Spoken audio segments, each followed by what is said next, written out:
Okay, magluluto ko ngayon ng ginisang hipon. Gisa tayo ng hipon sa sibuyas, bawang. Actually guys, ang pinili ko na lang na sibuyas is yung white kasi mahal masyado yung red onion. So, white onion tayo para medyo tipid. Tapos, sa mahal ng hipon ngayon sa palengke, ang hipon sa palengke mga ng 600, ganun yung kilo. Kaya bumili ako sa grocery store na lang. Ayun, no? Yan. Sa grocery store, mas mura, tama pa sa timbang. Pero sa palengke, napakamahal ng hipon, kulang-kulang pa ang timbang nila. Tapos nakababad pa sa tubig.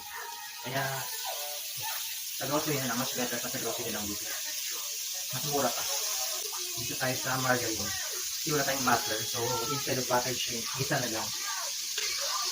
Isa na natin yung sibuyas at saka ating bawang. So ipa-brown-brown muna natin siya bago natin gisa ang hipon.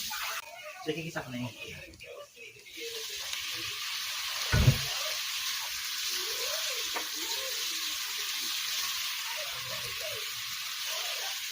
₱200 na rin to sa grocery store. Ang hipon pa lang. ₱200. Pang dalawang tao lang talaga. Kulang pa. Ako, nilagyan natin na ketchup. Nilagyan natin ng ketchup.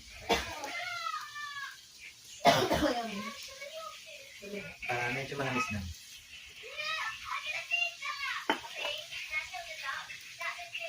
Sabi siya ng kaunting tubig.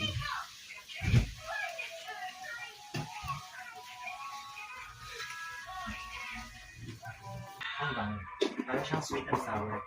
Lagyan namin ng kaunting suka.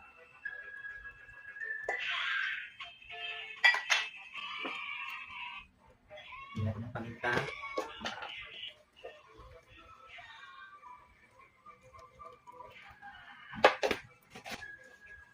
Magic sarap.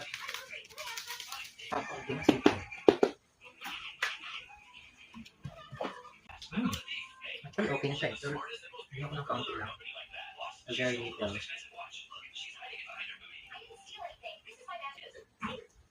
Natin